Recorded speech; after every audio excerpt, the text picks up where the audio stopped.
기쁜 날 우리 285장입니다. 285장 3절을 부르겠습니다.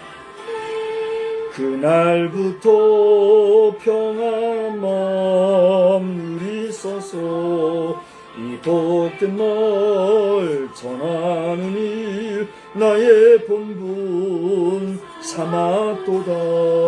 기쁜 날 기쁜 날 주 나의 죄 다시 쓴 날 늘 깨어서 기도하고 늘 기쁘게 살아가리.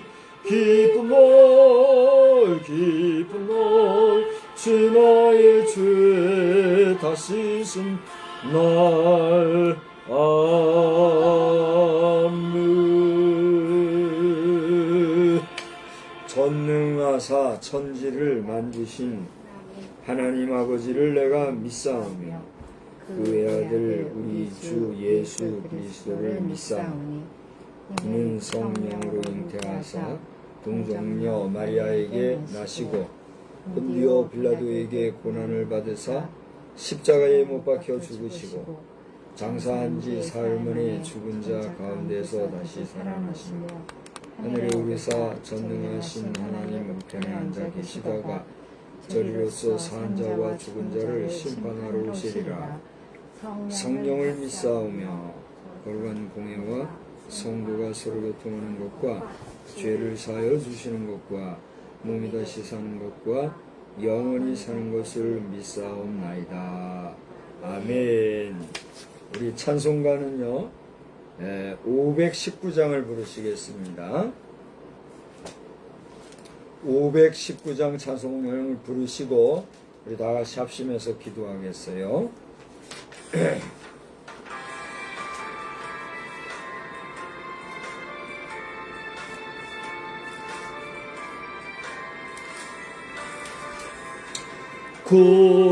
구주께서 부르되 오늘 오라 하시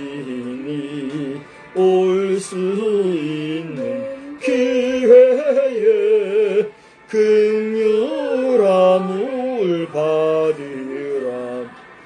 널 위하여 비시는 주의 음성 들으며 주의 약속 믿어서 내 구주로 섬기리. 구주께서 널 위해 기다리고 계시니 모든 고통 두려움 주께 와서 아뢰라. 풍성하신 그 은혜 자비로운 그 사랑 회개하고 주께 와 간구하여 드라. 모든 죄를 떠나서 회개하고 나오라. 주가 용서하시고 너를 영접하시리. 눈보다도 더 희게 너의 맘을 씻어서 내 마음에 천국이 임하도록 하리라. 지체 말고 주께로 어서 바삐 나오라. 예비하신 구원은 지금 받으래라. 좋은 기회 놓치고 슬피 후회 말지니 지금 문을 두드려 구원함을 받으라. 아멘. 우리 다 같이 합심해서 기도하실 때에 우리 나라를 위하여서 기도합시다. 국가의 안정정국을 위해서 기도하시고 북한이 정치 군사적으로 하나님의 공의 가운데 다스림 받도록 우리 기도합시다. 성령 안에서 믿음, 소망, 사랑으로 살게 하시옵고 또 TBTN과 집회를 위하여 정영 목사모님을 위하여 또 교회의 직분자들을 위하여 저의 영육간 강건함을 위하여 저녁에 은혜 받기를 위하여 우리 다 같이 합심해서 기도하겠습니다. 하나님 아버지 은혜와 사랑을 감사합니다. 다리와서도 나라가 어지럽고 이 어지러움이 계속되는 가운데 있으니 우리의 국민성과 민족성 또 별의 애가 회복이 중요한 것 같습니다. 주여 이렇게 나라가 어지러울 때에 거진 재상이 생각나는데 하나님이여 우리 교회의 모든 사자들 또 우리 교회 모든 성도들도 이런 때에 주어진 사명을 잘 감당할 수 있도록 도와주시고 참으로 어지러운 이 정국이 안정정국이 되도록 주님이 도와주시옵소서. 국회의 도발과 그 정치 군사적 그 상황이 너무나도 급속히 변하고 또 어지러운 가운데 있사오니 하나님께서 공의로 다스려 주셔서 저 블레셋과 암몬과 또 아말렉과 주변의 여러 나라들을 다스리신 것처럼 저 북한도 하나님께서 다스려 주셔서 우리 대한민국 사회가 하나님의 공의 안에서 남북을 아울러 온전히 이끌어갈 수 있는 복된 역사 있기를 원합니다. 이를 위해서 우리 대한민국 국민들도 정신을 차리고 근신하여 성결한 삶을 살아가기에 부족함이 없게 하여 주시옵시고 우리 모든 국민이 성령 안에서 온전한 믿음과 소망 중에 승리하며 사랑하며 살아가게 하여 주시옵소서. TBTN과 집행 사역이 하나님이 원하시는 정상궤도에 잘 안착되게 하여 주시옵시고 정영목 사모님 주여 불쌍히 여겨주시사 영육이 평안케 하시오며 교회 세우신 모든 거룩한 직분자들 온전 충성하게 힘을 허락하여 주시옵소서. 부족한 종에게 영육간 강건함을 도하여 주시옵소서. 평강 가운데 이 가정재단을 잘 이끌어가게 하시고 이 밤에도 은혜로운 말씀으로 우리 모두가 은혜받는 생명의 말씀만 온전히 전하게 하여 주시옵소서. 주님이 함께해 주시기를 간절히 원하옵고 예수님의 거룩하신 이름으로 기도드리옵나이다. 아멘. 우리 하나님의 말씀은요, 데살로니가 후서에서 보겠습니다. 데살로니가 후서 1장 우리 8절과 9절 두 절만 보시겠습니다.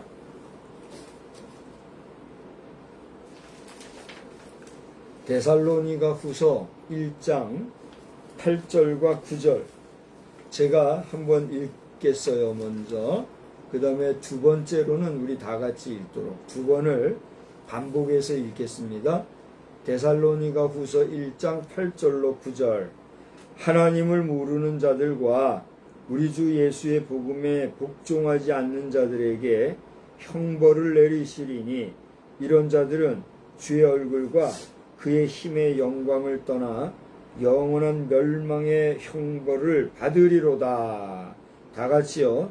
하나님을 모르는 자들과 우리 주 예수의 복음에 복종하지 않는 자들에게 형벌을 내리시리니 이런 자들은 주의 얼굴과 그의 힘의 영광을 떠나 영원한 멸망의 형벌을 받으리로다. 아멘. 하나님 모르는 자들에게 이런 제목으로 말씀을 전하고자 합니다. 이 세상에는 하나님을 아는 자들과 하나님을 모르는 자들이 살고 있는 줄 압니다.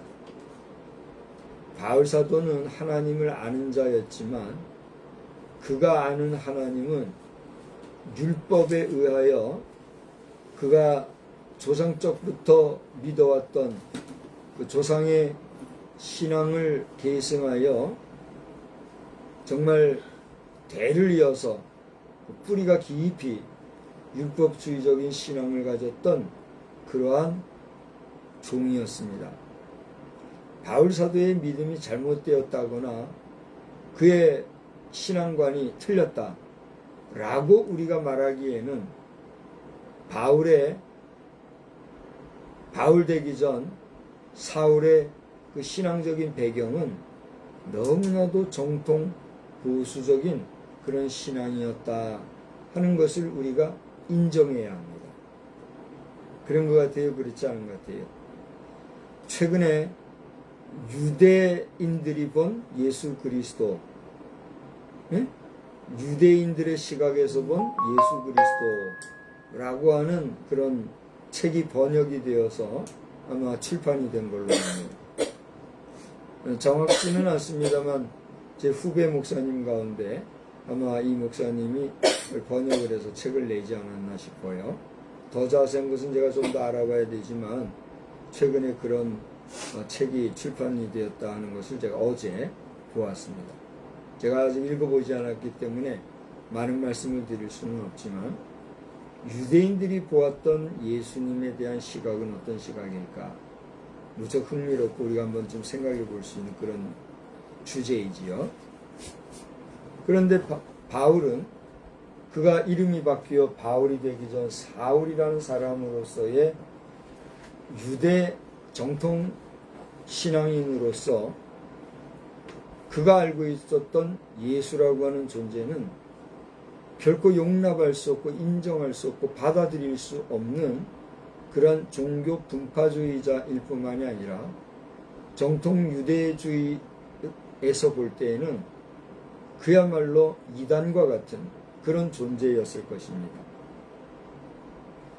그러나 그렇게 여겼던 예수와 예수 믿는 자들을 핍박하러 한참을 혈기왕성하게 다니던 그가 성령님의 역사 앞에서 고꾸러지고 나서는 그야말로 180도 전환이 되어서 그의 고백대로 살아도 주를 위하여 죽어도 주를 위하여서 살고 죽는 그런 복음의 증인, 복음의 증언자로서 그의 여생을 다 헌신했다는 사실을 우리는 다 잘 알고 있어요.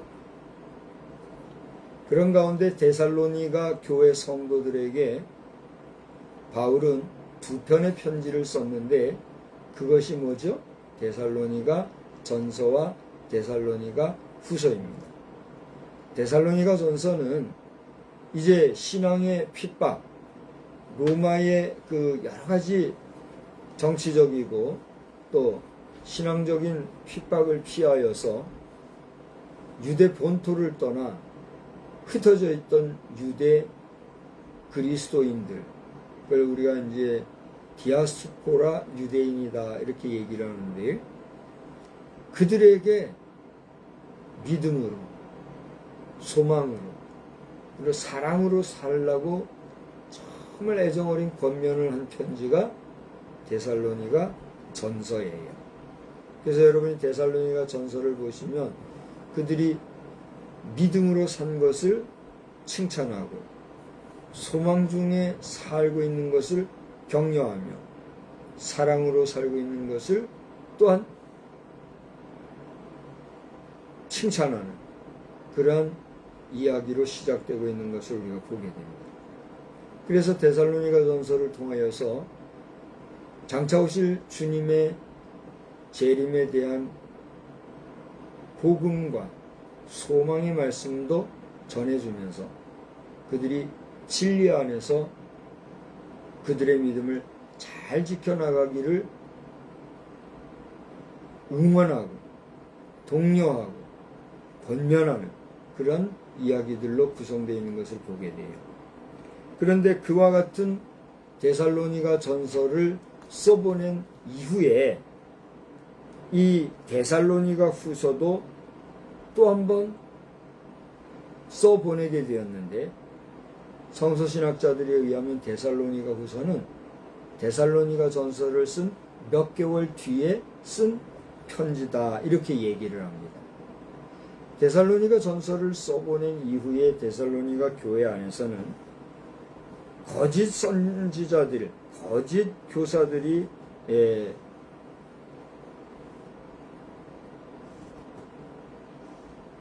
뭐라고 그래요?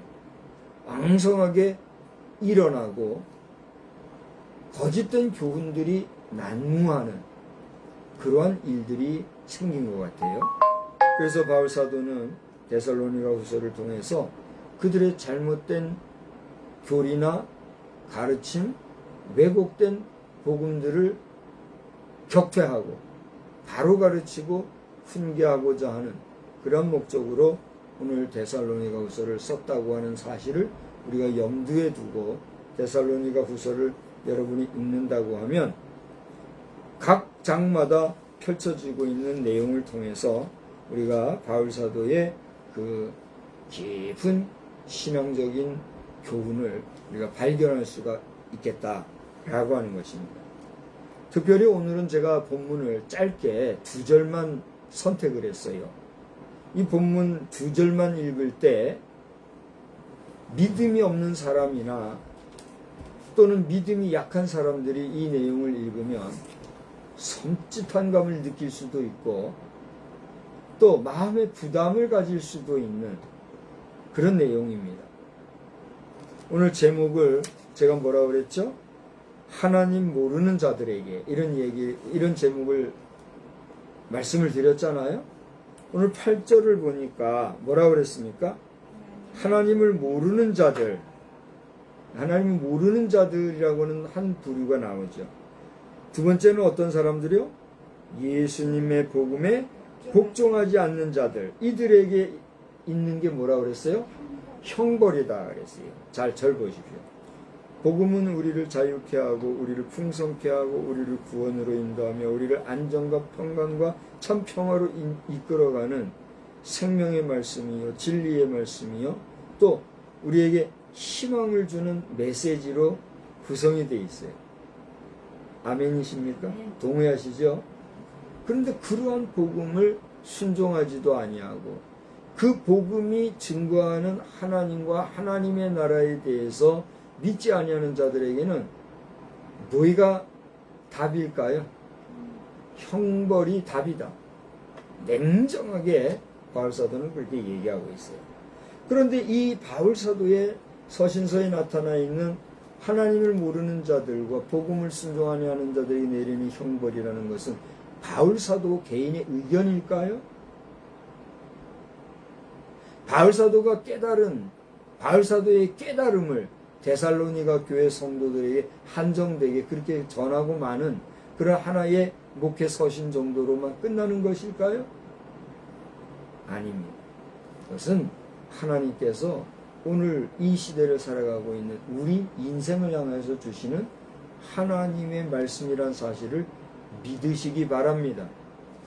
여기에 대해서 믿지 아니하는 자들이나 의심하는 자들이 깨어서 각성하고 회개하고 하나님 앞에 구원을 요청하고 구원받는 일에 관심을 가지고 하나님의 은혜의 보좌 앞에 나와 엎드려 그 하나님의 구원의 은혜를 받으면이려니와 그렇지 아니하면 기다리는 건 뭐예요? 하나님으로부터 오는 불심판, 형벌만이 그 자신의 몫이라는 사실을 오늘 우리는 기억해야 하겠다라고 하는 것입니다. 이것은 목사로서 전하기에 부담스러운 메시지입니다. 이것은 설교자로서 여러분에게 하나님을 모르는 당신, 주의 복음을 순종하지 않은 당신에게는 형벌이 임할 겁니다. 지옥불이 임할 겁니다. 선언해야 되는 메신저로서의 입장은 불편할까요? 즐거울까요? 많이 불편합니다.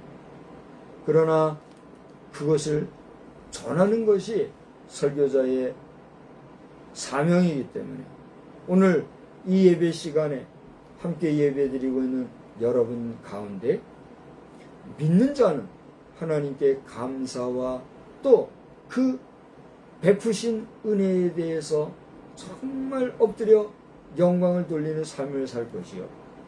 또 믿지 아니하는 자로서 이 영상을 보고 이 메시지를 듣는 자가 있다면 여러분의 삶을 통틀어서 여러분이 어디서부터 와서 지금 무엇을 하고 있고 그 하고 있는 일은 장차 무엇을 위하여 그것을 하는 것이고 여러분의 마지막 종말은 어디에 이르게 되게 돼 있는가?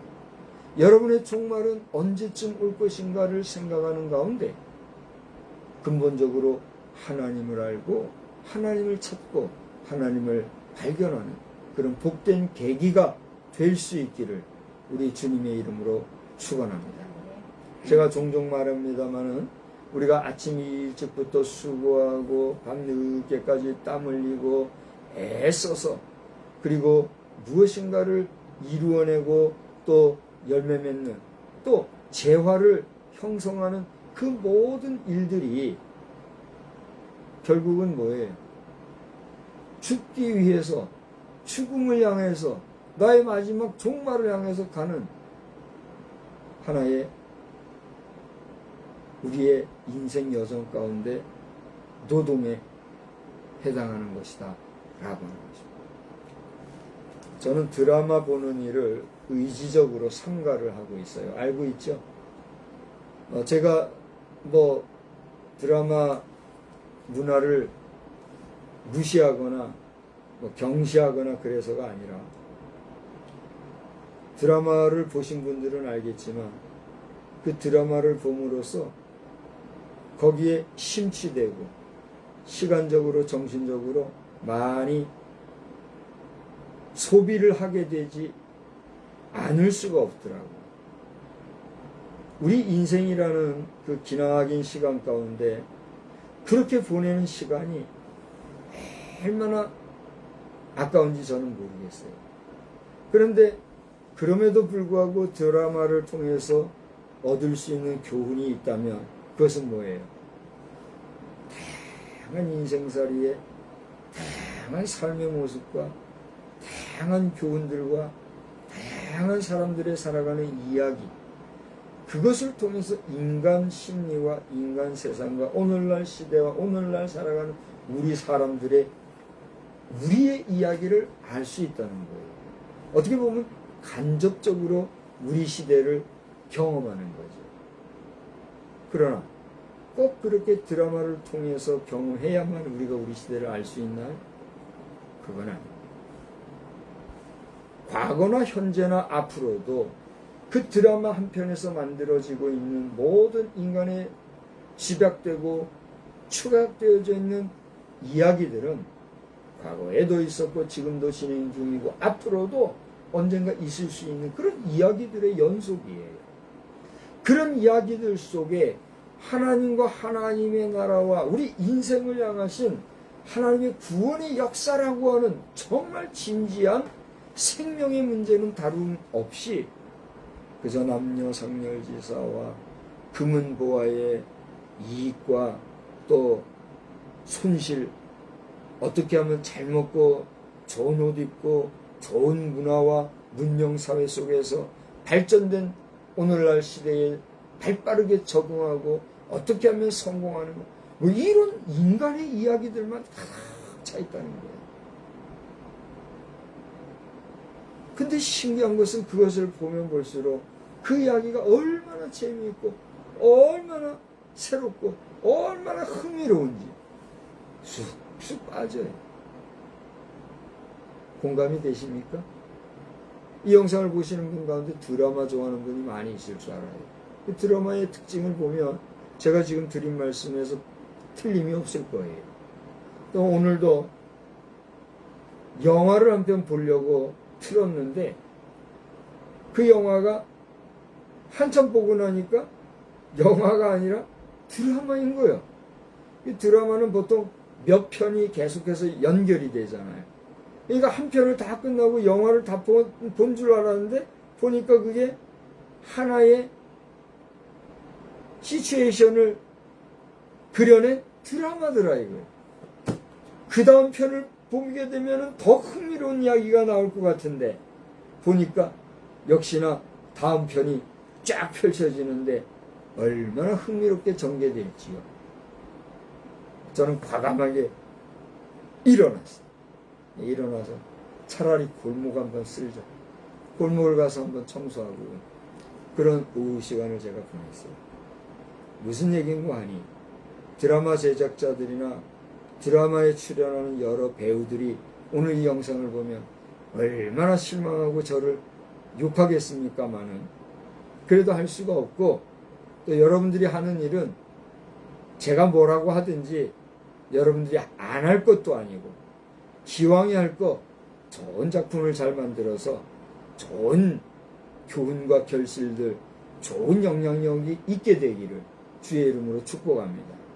다만 그 모든 내용들을 통해서 결론이 뭔가 아주 좋은 거는 해피엔딩이죠.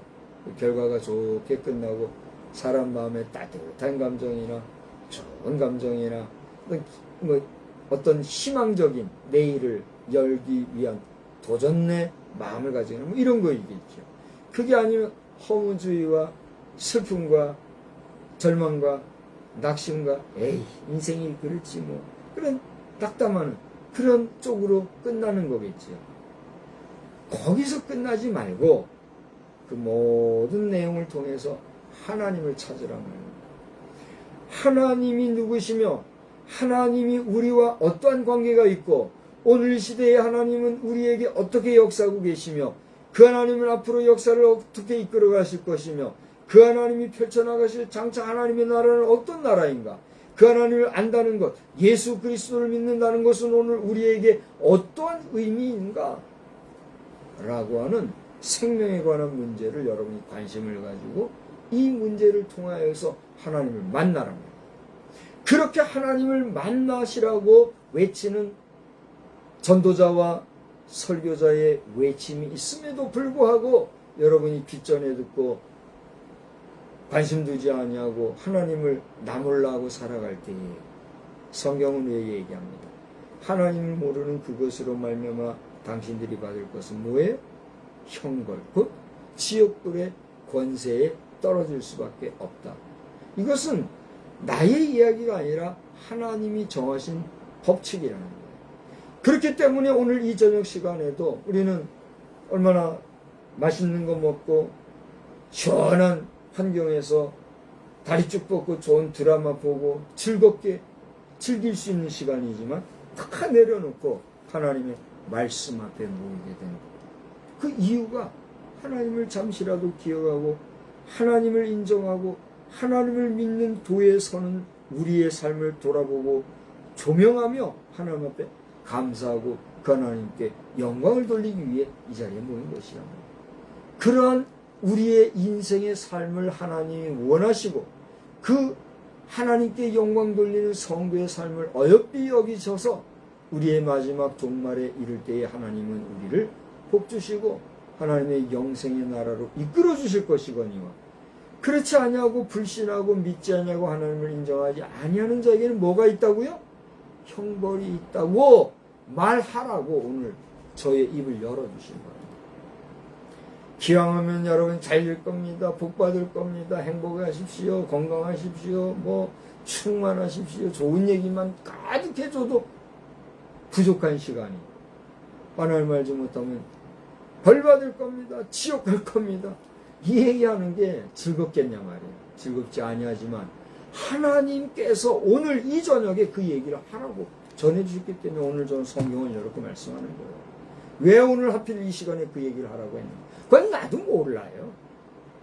하나님께서 오늘 이 저녁에 얘기했어요. 오늘 이 밤에 여러분의 생명이 어떻게 될지 아는 자가 있습니까? 오늘 이 밤에 하나님께서 우리를 불러가실 때에 내 영혼이 하나님도 알지 못한다면 내 영혼이 구원받은 확신과 증거가 없다면 내 갈 곳이 어딘가? 여기에 대해서 생각을 해보라. 제가 너무나 극단적으로 드라마를 무시하는 것 같고 드라마를 도외시하는 것 같고 그렇게 얘기하게 들렸다면 그러지 마세요. 여러분이 드라마를 보든가 드라마에서 교훈을 받든가 드라마를 통해서 아니야말로 감동을 받아서 그 감동받은 것은 하나님의 말씀 한 편 들을 때 받은 은혜처럼 그야말로 나를 카타르시스 정화해주는 그러한 능력이 있을진데 그러니까 선택하라는 거예요. 선택하고 드라마 즐기라는 거예요. 그러나 그 드라마가 나를 구원해 주는 것이 아니라 그 드라마에서 받는 교훈이 나를 새롭게 하는 것이 아니라 하나님을 알고 하나님을 만나고 하나님이 주시는 믿음을 소유할 때 우리는 드라마의 주인공이 될 수가 있습니다. 할렐루야. 그 드라마의 시청자로 끝나지 말고 한 편의 드라마의 주인공이 되어서 하나님께는 영광을 돌리고 나는 무한 복락을 누리는 영생의 자녀가 되시기를 주의 이름으로 축원합니다. 그것이 오늘 하나님께서 정오를 통해서 주시는 말씀이다 하는 거예요. 자, 이제 오늘 제가 사실은 데살로니가후서 1장 전체를 다 읽으려고 하다가 그냥 요절 삼아 이 2절만 읽었어요. 그래서 여러분 데살로니가 후서 1장 전체를 전반적으로 한번 본다고 하면 이 데살로니가 후서는 연명으로 쓰여진 서간서다, 서신서다 하는 것을 우리가 알 수 있어요. 1절을 보세요. 바울과 소리내서 읽어볼까요? 실로아노와 디모데는 하나님 우리 아버지와 주 예수 그리스도 안에 있는 데살로니가인의 교회에 편지하는 무슨 얘기예요? 데살로니가 성도 여러분, 하나님 우리 아버지와 주 예수 그리스도 안에 있는 여러분에게 바울과 실로아노와 디모데 우리 세 사람은 연명으로 여러분에게 편지합니다. 그런 얘기예요. 그러면서 무엇라 축복하고 있습니까? 하나님 아버지와 주 예수 그리스도로부터 은혜와 평강이 너희에게 있을지어다. 할렐루야. 여러분에게 은혜와 평강이 있기 바랍니다. 여러분에게 하나님께서 복 주시기 바랍니다. 그러나 그 모든 은혜와 평강과 복 주시는 것은 하나님 우리 주 예수 그리스도 안에 있을 때 그것이 참 평강과 은혜와 복이 된다는 사실입니다.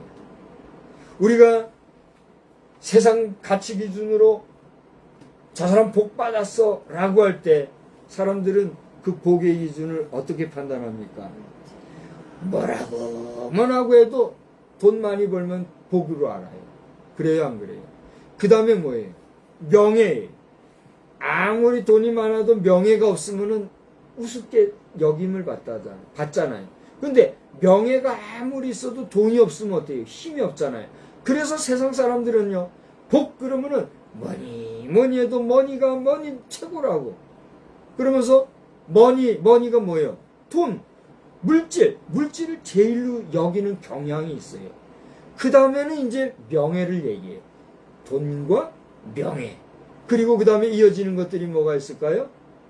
뭐 건강이니 자손의 복이니 또 친구의 복이니 그 다음에는 부인을 잘 만나니 남편을 잘 만나니 뭐 이런 여러 가지를 손을 꼽고 그것이 인간 세상사에서 잘 되면 우리는 복 받았다. 참 복도 많다. 이렇게 얘기하잖아요. 그래요, 안 그래요? 그런 복을 여러분 받아 누리시기를 주의 이름으로 축원합니다. 여러분이 바라는 세상에서 추구하는 세상에서 받을 수 있는 복 여러분이 많이 받게 되기를 주의 이름으로 축원합니다. 그러나 그것이 아무리 여러분에게 넘치게 주어진다 할지라도 오늘 말씀처럼 여러분이 하나님을 모르고 예수를 모르면 그 결과가 뭐라고요? 형벌, 지옥불이 될 수밖에 없기 때문에 비록 내가 세상적인 것은 포기하고 그것이 부족하고 복의 기준, 인간 세상에서의 복의 가치로서는 내가 조금 뒤진다 할지라도 먼저 하나님을 알고 먼저 하나님을 믿는 가운데 그 하나님의 나라와 그 의를 위하여 우리가 사는 삶을 사는 그 사람은 참 복의 주인공이라는 사실입니다. 할렐루야.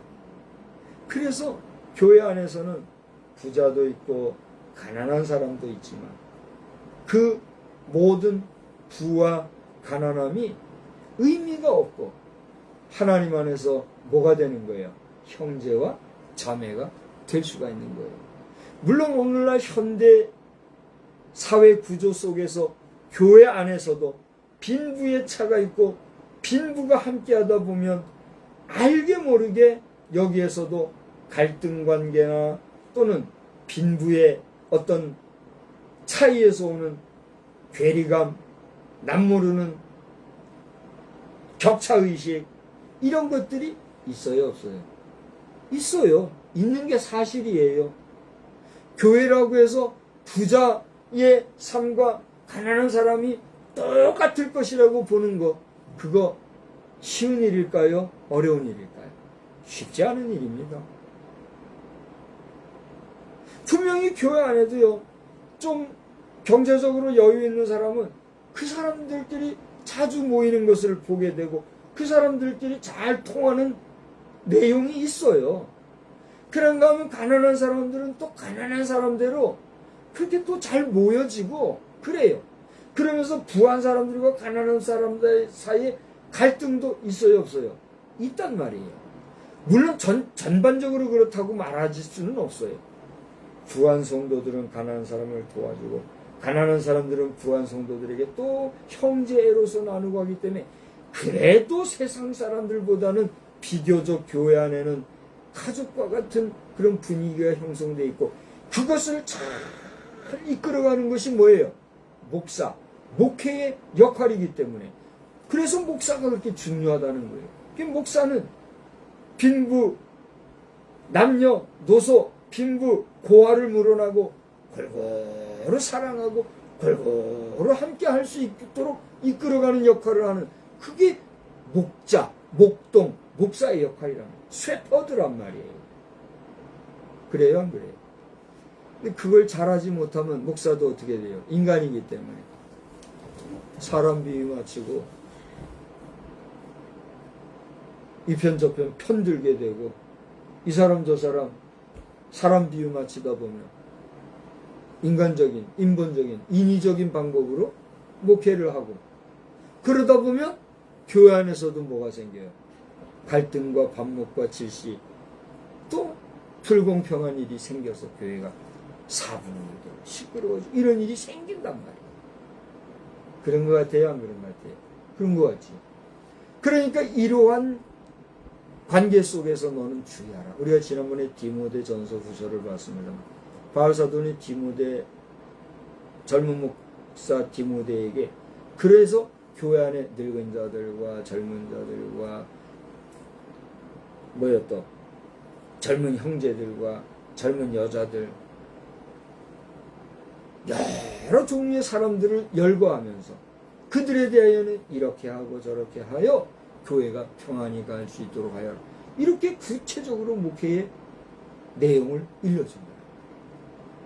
그러니까 우리 목사된 자들은 그런 내용을 통해서 목회를 잘 이끌어갈 수 있는 목회 방침을 가지고 목회를 하는 것이고, 또 우리 성도들은 그런 모습을 보면서 교회가 이렇게 해야 되겠구나, 교훈을 받고 또 그렇게 신앙생활을 하는 것이란 말이에요. 이러한 교회 생활이 도외시되고 하나님을 무시하는 이런 사람들에 대하여 뭐가 기다리고 있다? 형벌이 기다리고 있다. 여러분 주의하시고 깨어 경성하여 하나님의 전을 가까이 할 뿐만이 아니라 하나님의 말씀을 듣고 경건한 삶을 살아가는 복된 심령 되시기를 주의 이름으로 축원합니다. 아니 목사님 교회도 없잖아요. 내 듣자니 당신은 뭐 무임 목사고 뭐 교회도 안 나가고 매 집에만 있다면서요. 내가 뭐 그리고 싶어서 그러나? 오늘날 우리 공교회가 내가 못나니까 에이 저런 목사 필요 없어, 안 써주니까 내가 이러고 있는 거요. 여러분이 부족한 사람이지만 종을 제대로 안다면 저를 청빙하셔서 여러분 교회 세워봐요. 여러분과 함께 내가 왜 교회 생활 안 해? 교회 가지. 나 교회 가고 싶은 사람이요. 아니 목사님 가까운 교회 있잖아요. 딴소리 하지 마요. 교회는 교회 나름의 질서와 규율이 있어요. 그러니까 이 이야기는 신학적으로나 교회학적으로나 목회학적으로 싸우려고 말 걸라고 하지 마요. 나는 하나님 앞에서 이 문제를 놓고 기도하는 가운데 오늘도 잘 봐요. 무임 목사 박 목사가 집에서 그냥 땡가하고 놀 수도 있고 그냥 지낼 수도 있지만 왜 주일날 주일 저녁 수요일 저녁 또 새벽 기도회 또 여기 가까운 병원까지, 나는 병원에 매여 있다 보니까 주일날 어디 좀 밖에 나가고 싶어도 나갈 수가 없어요. 병원 교회지만 작은 교회지만 그 교회 지켜야 되니까 그 교회를 위해서 나는 내 자리를 지키는 거예요. 그리고 목사는요 그런 제한성이 있어요. 왜 그렇게 하는가? 나는 공교회를 그만큼 소중히 여기고 언제라도 공교회가 부족하지만 종을 부르며 하나님의 부르심을 알고 내가 뛰어들어가기 위해 준비하는 거예요. 대기하는 거예요. 여러분 뭐라 그러죠? 대타라 그러네? 대타 봐요. 대타는 유고시에 대신 나가서 치려고 계속 또 뭐요, 축구할 때 옆에서 기다리는 게 뭐 하는 거예요? 바꿔주려고 뛰는 거. 체인지 해주잖아요. 축구할 때 보면은 교체 선수 있잖아요. 나는 후보로 이렇게 기다리는 거예요. 나는 그 포지션을 알기 때문에 여기에서 공교회를 위하여 기도하며 가정교회를 지키는 거예요. 그러니까 딴소리들 하지 말고 여러분이 속해 있는 교회, 여러분이 사역하고 있는 교회, 여러분이 목회자라면 여러분 교회를 잘 이끄셔야 합니다. 여러분 성도로서 여러분이 출석하는 교회가 있다면 주의 종들을 잘 모시고 여러분 교회를 부흥시키는 일에 우리 모든 평신도 지도자들, 성도 여러분 애써야 합니다. 우리 주보를 한번 봐요. 우리 주보의 성미기독 제목에 보면 6번째, 교회 여러 거룩한 직분자들이 온전히 충성케 하소서. 여러분 교회 세우심 받은 직분자들이 누가 있어요? 여러분 아는 대로 얘기해봐요. 교회에서 직분 받아서 세우심을 받은 직분자들 누가 있어요? 장로, 권사, 집사, 안수집사. 목사는 안 쳐줘요? 목사는 세움받은 직분자가 아니에요? 목사도 세움받은 직분자예요. 목사라고 해서 교회의 계급이 높은 사람이 아니요. 그래요, 안 그래요, 우리 목사님들? 모든 직분을 받은 자들 중에 그래도 교회 대표적인 위치에 한 사람이 있어야 되니까 포지션이 목사로 세움받은 거예요. 장로고 집사고 목사고 다 하나님 안에서 뭐예요? 부르심을 받고 세우심을 받은 직분자요. 그래요, 안 그래요? 그러니까 목사고 평신도고 할 것 없이 모든 직분을 받은 사람들이 어떻게 해야 돼요? 그 직분을 거룩하게 온전하게 충성할 수 있기를 위해서 우리는 기도하는 거예요. 아멘. 우리 공교회 성도 여러분, 공교회 목사님 여러분, 기억하십시오. 무임 목사, 박 목사는 비록 공교회 안에 있지 아니하지만 공교회 여러분들과 똑같이 가정재단을 지키면서 지금 이렇게 안타깝게 여러분을 위해서 기도하는 거예요. 여러분은 저를 위해서 기도한 적 있나요? 여러분은 무임 목사, 박성수 목사를 위해서 한번 생각하고 기도하고 응원해 주신 분이 계신가요? 가정교회나 공교회나 할 것 없이 우리 중국에는 삼자교회, 지하교회 그렇게 얘기하거든요. 이 삼자교회라는 건 공인받은 공교회를 얘기하는 거예요. 중국말로 하면. 그 지하교회는 우리 가정교회 같은 그런 공인받지 못하는 그런 교회를 얘기하는 거예요. 쉽게 얘기하면 그거예요. 물론 정치적으로 풀면 또 더 복잡해지지만 지하교회든 삼자교회든 모든 공산권주의의 교회들이 하나님 앞에서 하나로 되어 나아가듯이 오늘 무임 목사로서 가정재단을 지키던 저와 같은 사람이든 공교에 있는 여러분이든 우리 믿음의 성도들은 어떻게 해야 돼요? 오늘 여기 말씀에 기록된 것처럼 하나님 아버지와 주 예수 그리스도의 은혜와 평강이 우리 모두에게 있을 때 비로소 우리의 신앙의 존재와 가치와 의미는 비로소 긍정화될 수가 있다는 사실입니다. 할렐루야. 그거 아니면 뭐 하는 거예요? 이런 분명한 신앙적 정체성이 없으니까 어떻게 되는 거예요? 교회도 뭐 종교단체와 똑같다 뭐 이런 소리에 그냥 흐지부지 그냥 넘어가는 거예요. 목사도 종교인이니까 세금 내라 그 소리에 아이고 뭐 나라가 하는 일에 협조해야지 그렇게 가는 거예요. 하나님께서 특별하게 구별해서 세우신 주의 종들 싹시 그거 얼마나 된다고 말이에요. 그렇지 않아요? 교회가 영업하는 곳이에요? 이윤을 추구하는 곳이에요? 세금은 어디에 매기는 거예요? 여기에 또 뭐 별별 말이 다 있겠지만 오늘날 목사들이 세금을 내게 된 이유와 그 배경이 뭐냐? 이 목사들이 경건성을 잃어버리고 성결성을 잃어버리고 하나님이 주신 분복을 잊어버리니까 세상과 타협하고 적당주의로 그러다가 영적 전쟁에서 영역에서 치고만 거고 적당주의와 타협주의로 나가니까 결국은 종교인화되고 종교단체화가 된 거란 말이에요. 아니요? 아니면 아니라고 누가 나한테 얘기해봐요. 그러니까 이제라도 교회는 종교단체가 아니고 교회고 목사는 종교인이 아니라 목사라고 하는 이 분명한 사실에 대해 성도와 목사들은 당당하게 말해야 될 것이요. 세상의 권력 잡은 정치인들은 하나님 앞에서 교회를 함부로 해서는 아니 된다. 당신들이 아무리 권력과 권세를 가지고 있어도 당신들이 하나님을 모르고 하나님을 배척하고 하나님의 일을 방해할 때는 당신들에게 기다리고 있는 게 뭐다? 형벌이다. 이것을 아시란 말이에요. 박 목사가 좋은 말로 그냥 듣기 달콤한 말로 그렇게 해서 여러분 비나 맞춰주고 여러분 아유 좀 좋은 말 했다고 끄떡끄떡 그런 이야기는 해주면 얼마나 좋겠어요. 나도 그러고 싶어요. 근데 오늘은 그게 안 나오는 거예요. 하나님을 모르고 하나님의 은혜를 배신하면 하나님의 일에 배척하는 결론은 어떤 방법으로 형벌을 받든 형벌을 받게 돼 있다. 아시고 하나님을 두려워하라 하는 말씀을 오늘 드리는 것입니다. 그 다음에 여기 한번 봐봐요.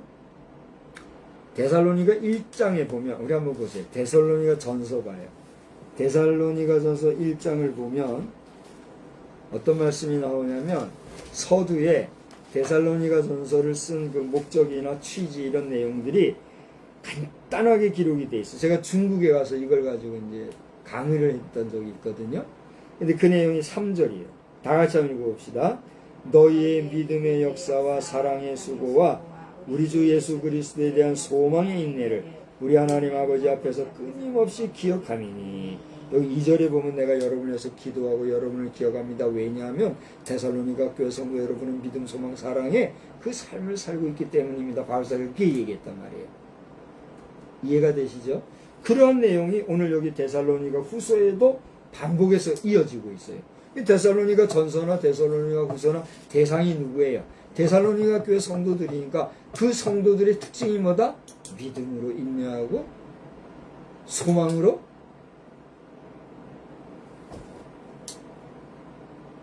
충성하고 사랑으로 수고하는 그런 성도의 삶을 살고 있기 때문에 너희에게 하는 그런 모든 일들이 뭐요?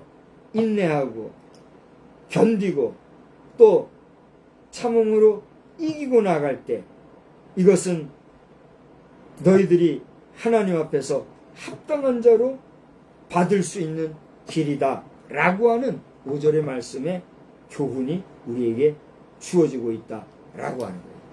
근데 이런 하나님의 공의에 합당한 삶을 살지 못하고 또 어떻게 해요? 하나님의 백성에게 환난을 주고 고난을 주고 어렵게 하고 우리나라도 잘 들어야 돼요.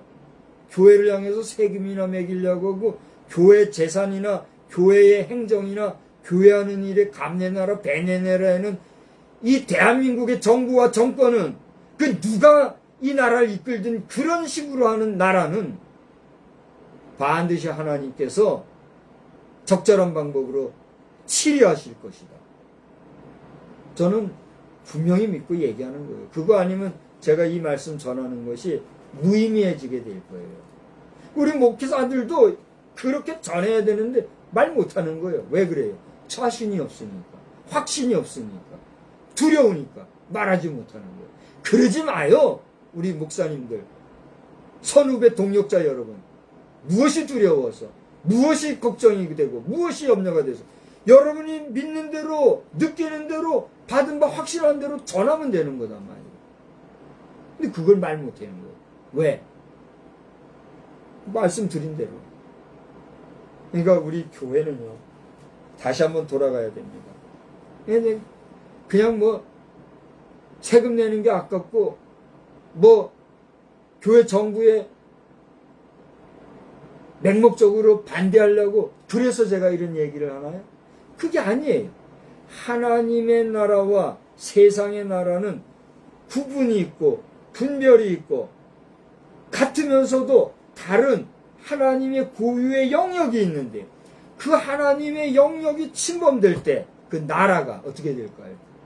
온전해지지 않으니까 그것을 우리 자신이 잘 깨우쳐서 방어하고 지켜나가야 될 목사나 성도들은 지켜야 하고 또 그것을 보호해줘야 될 국가는 인정하고 인정할 것은 보호할 것은 보호해 줄 때 그것이 국가와 교회가 바람직하게 가는 것이지. 몇몇 사람들이 교회가 이러니까 세금 내게 해야 되고 저 사람 종교단체니까 종교단체라고 이름해야 되고 이런 교묘한 말에 속임수에 넘어가서 적당주의로 타협주의로 나아가게 돼서는 아무리 총회장을 지내도 헛일한 거예요. 그렇지 않아요? 그것을 알라고 하나님께서는 부족한 종에게 네가 공교회 안에 있으면 그 소리 못한다. 그러니까 너 잠깐 공교회 밖에서라도 그 모습을 보고 말하게 하라고 여기 이렇게 고독하고 외롭지만 내가 얼마나 수치스러운지 몰라요. 서울신학대학교 86학번으로 당당하게 제가 공부하고 조국의 부르심을 받아 저 양구 최전방에 가서 같이 군사교육하에 불침번도 쓰고 초속 근무도 나가고 또 88년도인가요? 88년도 8월 9일이니까 조국의 부름받아 현역으로 가서 당당하게 조국을 위해서 일하고 오고 다시 목사가 되어서 안수를 받은 제가 오늘 이렇게 공교에 서지 못하고 어떻게 보면 아웃사이더와 같이 바깥에서 이렇게 있다는 게 얼마나 수치스러운지 몰라요.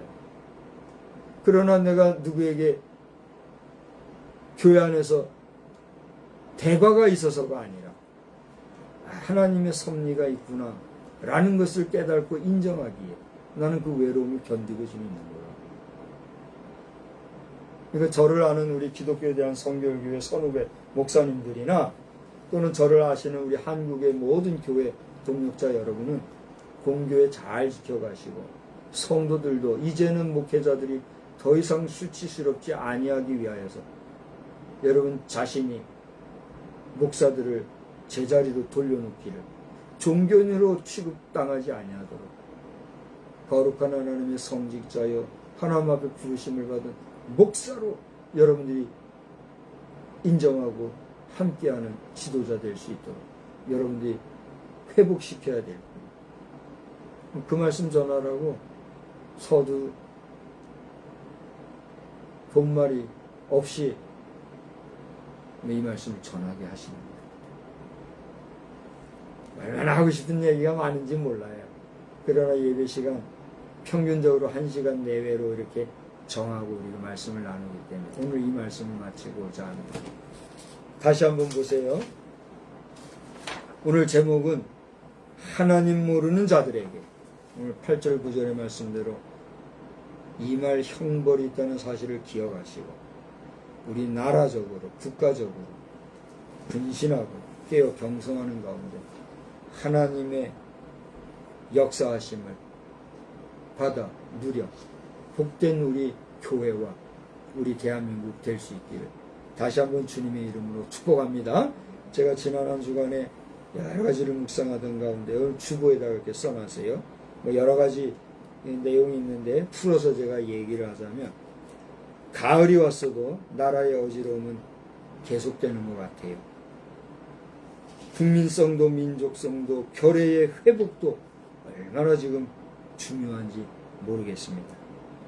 이렇게 나라가 어지러울 때는 어진 재상이 생각난다고 옛 성현들이 그렇게 노래했었는데 오늘 우리 대한민국을 이끌어가는 재상에 속하는 국무위원, 장차관, 또 사법부의 모든 판관들과 또 입법기관에 있는 의원들 여러분들은 하나님 앞에서 하나님을 부정하거나 하나님의 뜻에 어그러질 때는 목사들이 받는 벌과 같이 여러분들도 사회적 지도자로서 사회 지도자로서 받는 벌이 있다는 사실을 알아야 합니다.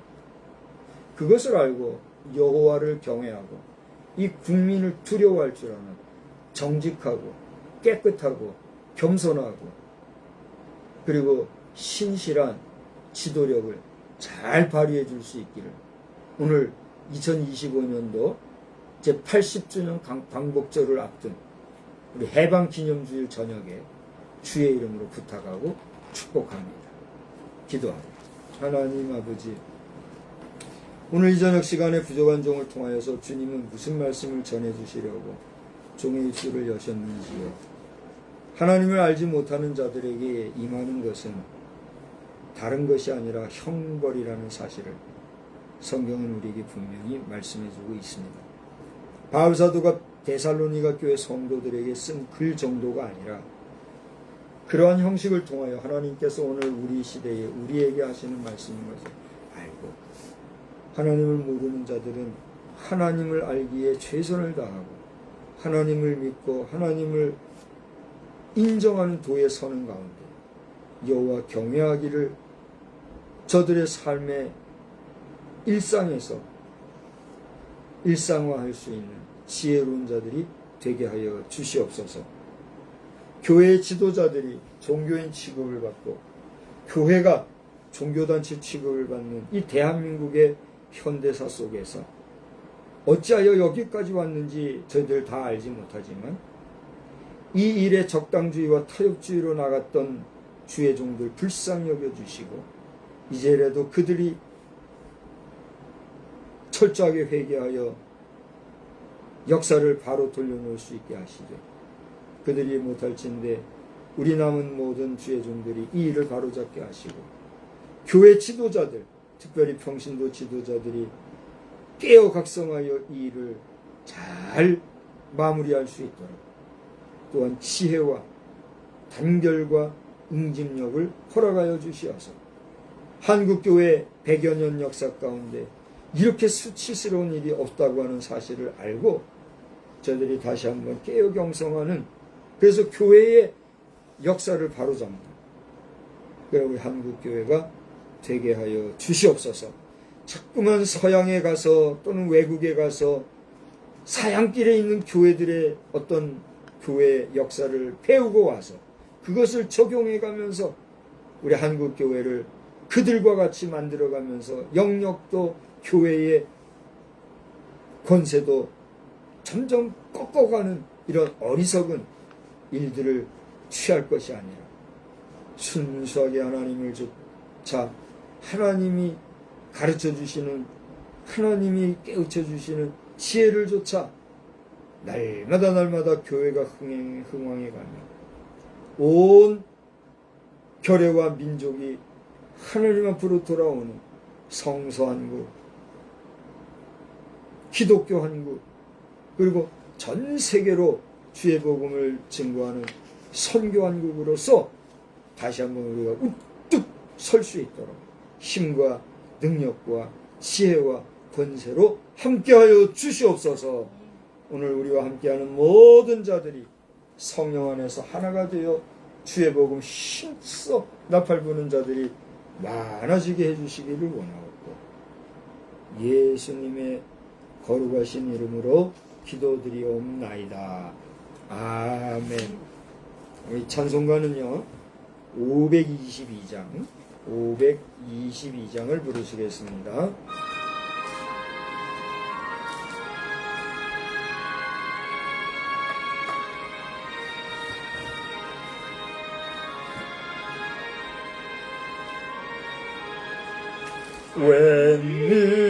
웬일인가 내 형제여 주 안이 믿다가 죄가 쓰러지어 형벌 너도 받겠구나. 웬일인가 내 형제여 마귀 많다리다 조막이 지어갈 때에 나도 가겠구나.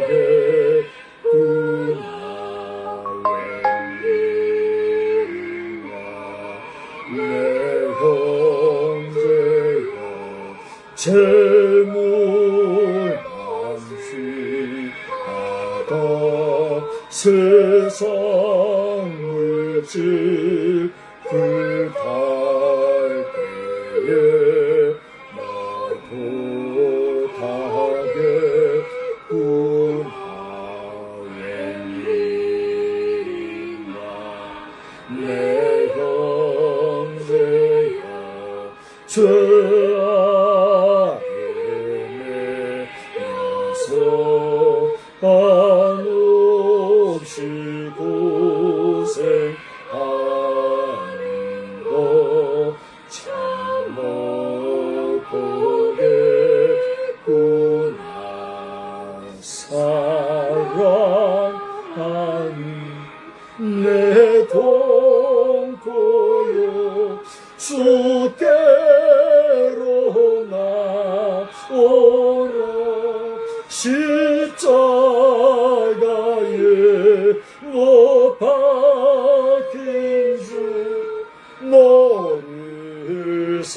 사랑 없는